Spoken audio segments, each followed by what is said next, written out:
Chapter 4. Reprogramming Old Tapes. Be willing to take the first step, no matter how small it is. Concentrate on the fact that you are willing to learn. Absolute miracles will happen. Affirmations do work. Now that we understand a little bit more about how powerful our thoughts and words are, we can choose to retrain our thinking and speaking into positive patterns if we're going to get beneficial results. Are you willing to change your self-talk into positive affirmations? Remember, every time you think a thought and every time you speak a word, you are saying an affirmation. An affirmation is a beginning point. It opens the way to change. In essence, you are saying to your subconscious mind, I am taking responsibility. I am aware that there is something I can do to change. When I talk about doing affirmations, I mean to consciously choose sentences or words that will either help to eliminate something from your life or help to create something new in your life. And you do this in a positive way. If you say, I don't want to be sick anymore, the subconscious mind hears sick more. Now you want to tell it clearly what you do want. That is, say, I am a healthy person. I radiate good health. The subconscious mind is very straightforward. It has no strategy or designs. What it hears is what it does. If you say, I hate this car, it doesn't give you a wonderful new car because it doesn't know what you want. Even if you get a new car, you will probably hate it soon, because that is what you've been saying about it. The subconscious only hears, hate this car. You need to clearly declare your desires in a positive way, as in, I have a beautiful new car that suits all my needs, or I always have a car that I love. If there is something in your life that you really dislike, I have found one of the quickest ways to release it is to bless it with love. I bless you with love, and I release you and let you go. This works for people, situations, objects, and living quarters. You could even try it on a habit you would like to be free of and see what happens. I knew one man who said, I bless you with love and release you from my life to every cigarette he smoked. After a few days, his desire for smoking was considerably less, and in a few weeks the habit was gone. You deserve good. Think for a moment. What is it you really want right now? What is it you want today in your life? Think about it, and then say, I accept for myself whatever it is that you want. This is where I find that most of us get stuck. The bottom line is the belief that we don't deserve to have what we want. Our personal power lies in the way we perceive our deservability. Our not deserving comes from childhood messages. Again, we don't have to feel that we cannot change because of these messages. Often people will come to me and say, Louise, affirmations don't work. It really has nothing to do with affirmations. It is the fact that we don't believe we deserve the good. The way to find out if you believe that you deserve something is to say an affirmation and notice the thoughts that come up as you say it. Then write them down, because when you see these thoughts on paper, they will be very clear to you. The only thing that keeps you from deserving or loving yourself or whatever is someone else's belief or opinion that you have accepted as truth. When we don't believe that we deserve good, we will knock the pinnings out from under ourselves, which we can do in a variety of ways. We can create chaos, we can lose things, we can hurt ourselves, or have physical problems like falling, or have accidents. We want to start believing that we deserve all the good that life has to offer.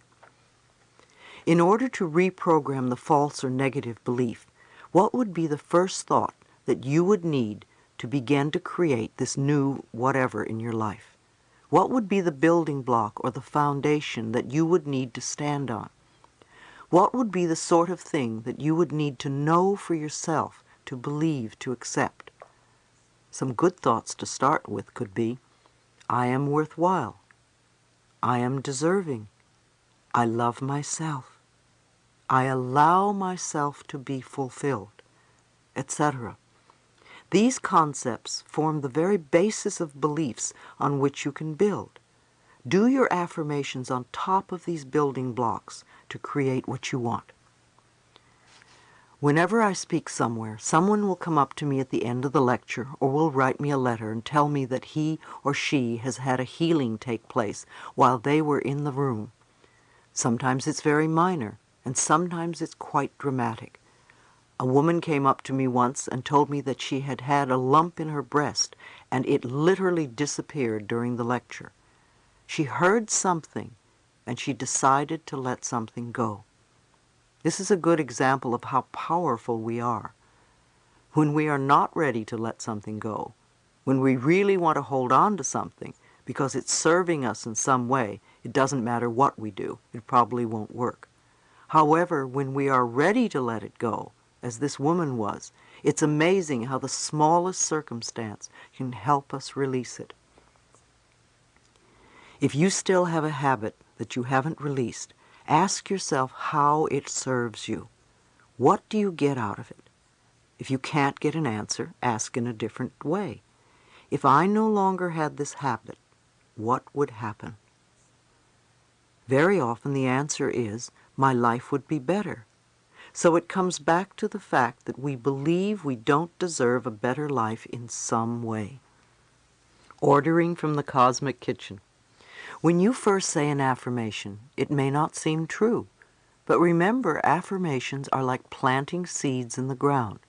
When you put a seed in the ground, you don't get a full-grown plant the next day. We need to be patient during the growing season. As you continue to say the affirmation, either you will be ready to release whatever you don't want, and the affirmation will become true, or it will open a new avenue to you, or you may get a brilliant brainstorm, or a friend may call you and say, "Have you tried this?" You will be led to the next step that will help you. Keep your affirmations in the present tense. You can sing them and make a jingle out of them so that they repeat over and over in your head. Remember that you cannot affect a specific person's actions with your affirmations. To affirm that John is now in love with me is a form of manipulation, and it is trying to have control over another person's life. It will usually have a boomerang effect on you. You will become very unhappy when you don't get what you want. You can say, "I am now loved by a wonderful man who is," and list the qualities that you want in the relationship. That way you allow the power within you to bring to you the perfect person to fill that bill, who may possibly be John. You don't know what another person's spiritual lesson is, and you don't have a right to interfere in their life process. You certainly wouldn't want someone else doing it to you. If someone is ill, bless them and send them love and peace, but don't demand that they get well. I like to think of doing affirmations as placing our order in the cosmic kitchen. If you go to a restaurant and the waiter or waitress comes and takes your order, you don't follow them into the kitchen to see if the chef got the order or how he's going to prepare the food. You sit and drink water or coffee or tea, or you talk to your friend and maybe eat your roll. You assume that your food is being prepared and will be out when it's ready. It's the same when we begin to do affirmations. When we put our order into the cosmic kitchen, the great chef, our higher power, is working on it. So you go on with your life and know that it is being taken care of. It's on order. It's happening. Now, if the food comes out and it isn't exactly what you ordered, and if you have self-esteem, you will send it back. If not, you will eat it. You also have a right to do that with the cosmic kitchen. If you don't get exactly what you want, you can say, "No, that's not quite it. This is what I want." Perhaps you weren't clear in your ordering. The idea here, too, is to let go. At the end of my treatments and meditations, I use the words, "and so it is." It's a way of saying, higher power, it's in your hands now. I release it to you. Reprogramming the subconscious mind. The thoughts we think accumulate, and when we are unaware, the old thought resurfaces. When we are reprogramming our minds, it is normal and natural that we go a little forward, we come a little back, and we go a little forward again. It's part of practicing. I don't think there is any new skill that you can learn absolutely 100% in the first few minutes. Do you remember when you first learned how to use a computer, how frustrating it was? It took practice. You had to learn how it worked, to learn its laws and systems. I called my first computer my magic lady, for when I mastered her rules, she did indeed deliver what seemed like magic to me. Yet while I was learning, the way she would teach me I was off track or going in the wrong direction was to devour pages of work that I would then have to do all over again. Out of all the mistakes, I learned how to flow with the system. To flow with the system of life, you want to become aware that your subconscious mind is like a computer. Garbage in, garbage out. If you put negative thoughts in, then negative experiences come out. Yes, it takes time and practice to learn the new ways of thinking. Be patient with yourself. When you are learning something new and the old pattern returns, are you going to say, "Oh, I didn't learn anything"? Or are you going to say, "Okay, that's all right, come on, let's do it again the new way"? Or say you cleared an issue and think you'll never have to deal with it again. How do you know if you've really worked it through unless you test yourself? So you bring up the old situation one more time and watch how you react. If you jump right back into the old way of reacting to it, then you know you haven't really learned that particular lesson, and you need to do more work on it. That's all it means. You want to realize it's only a little test to see how far you've come. If you begin to repeat your affirmations, the new statements of truth about yourself, you give yourself an opportunity to react differently. Whether it's a health problem, a financial one, or a relationship difficulty, if you react in a new way to the situation, then you're on your way to having another issue handled, and you can move on to other areas. Remember, too, that we work on layers at a time. You can reach a plateau and think, "I've done it," and then later on some old issue resurfaces and you may injure yourself or get sick, and you don't get better for some time. Look to see what the underlying beliefs are. It may mean that you have some more work to do because you are going to the next deeper layer. Don't feel that you're not good enough because something you've worked to clear comes up again. When I discovered that I was not a bad person because once again I was facing an old issue, it became much easier for me to keep going. I learned to say to myself, "Louise, you're doing very well. Look how far you have come. You just need more practice, and I love you."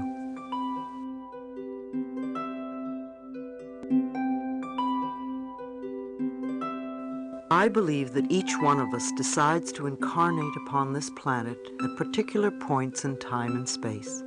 We have chosen to come here to learn a particular lesson that will advance us on our spiritual evolutionary pathway. One of the ways to allow the process of life to unfold for you in a positive, healthy way is to declare your own personal truths. Choose to move away from the limiting beliefs that have been denying you the benefits you so desire. Declare that your negative thought patterns will be erased from your mind. Let go of your fears and burdens. For a long time now, I have been believing the following ideas, and they have worked for me. Everything I need to know is revealed to me. Everything I need comes to me in the perfect time-space sequence.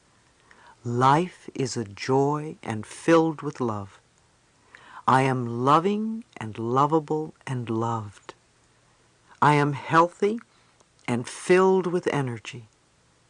I prosper wherever I turn. I am willing to change and to grow, and all is well in my world.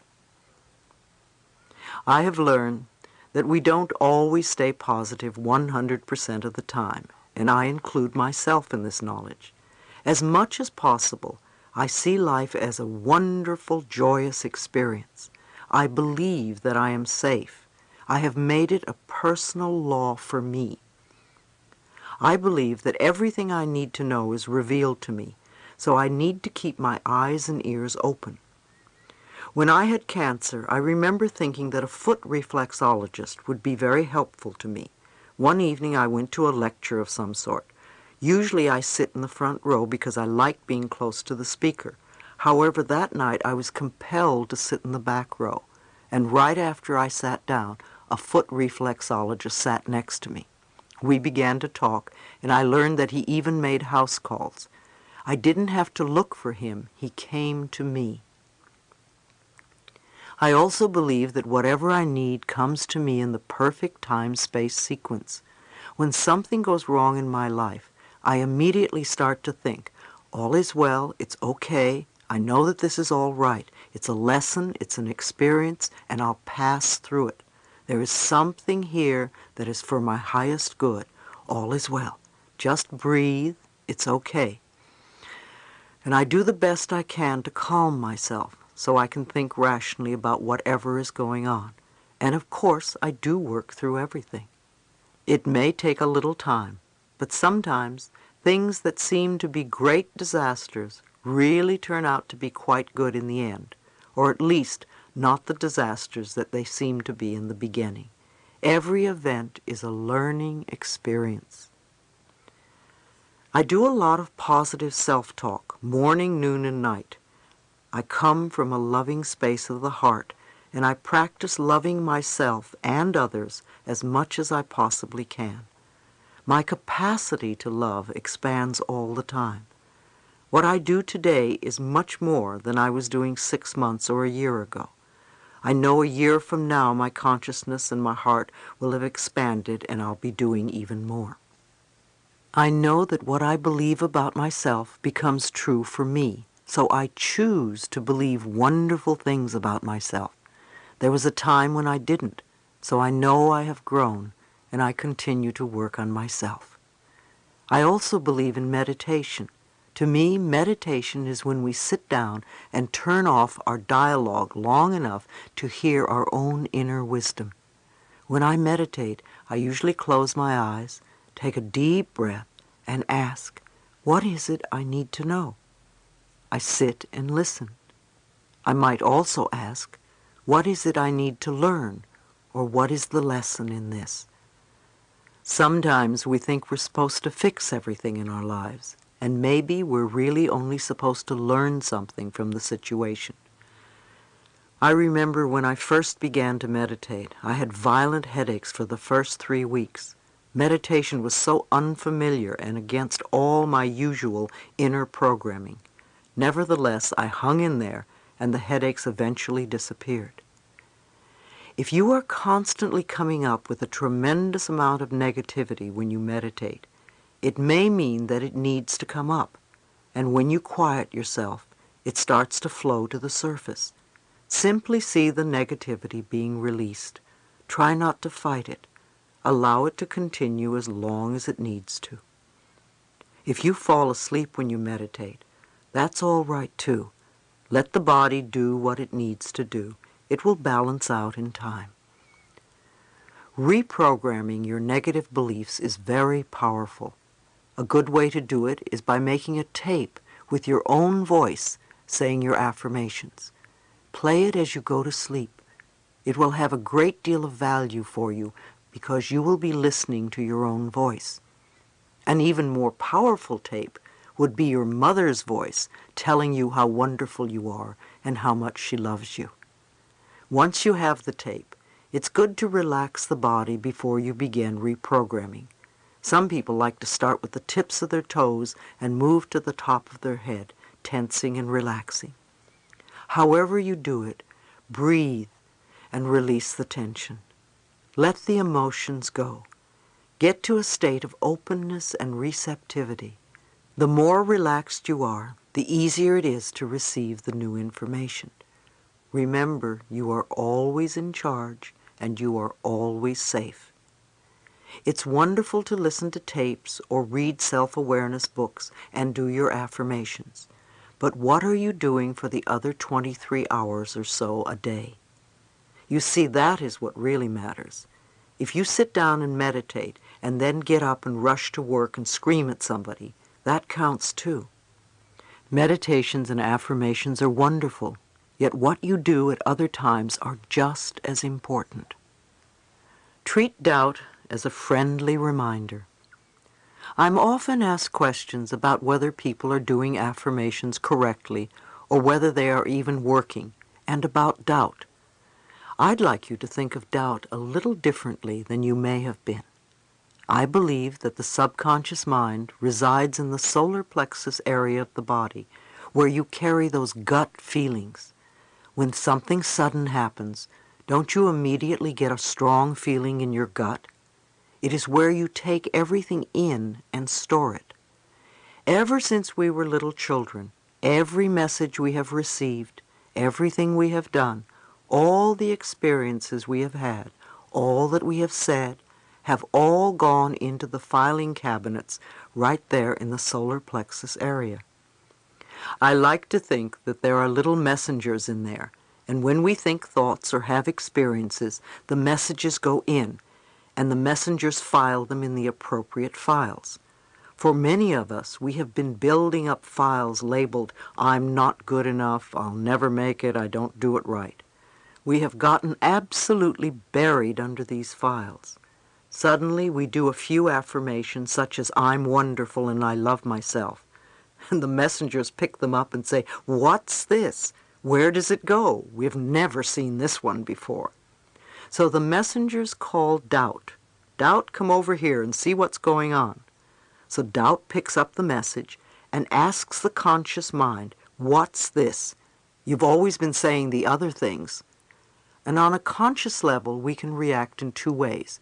We can say, "Oh, you're right, I'm terrible, I'm no good, I'm sorry, that's not the right message," and go back to our old ways. Or we can say to doubt, "That was the old message. I have no need for it now. This is the new message." Tell doubt to start a new file, because there will be lots of these loving messages coming through from now on. Learn to treat doubt as a friend, not the enemy, and thank it for questioning you. Use it to strengthen your new beliefs. It doesn't matter what work you do in this world. Doesn't matter if you are a bank president or a dishwasher, a housewife or a sailor. You have wisdom inside of you that is connected to universal truth. When you are willing to look within and ask a simple question such as, "What is this experience trying to teach me?"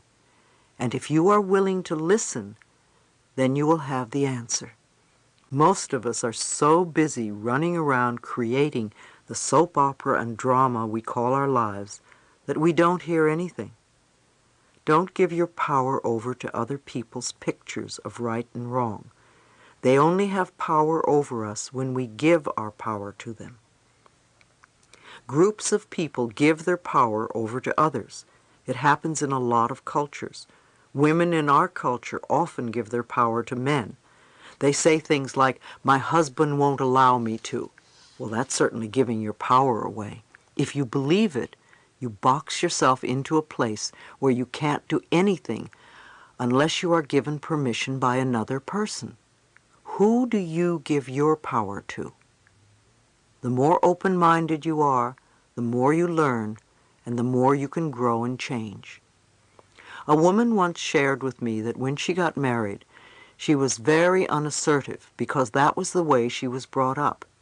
It took years for her to realize that her conditioning kept her locked in a corner.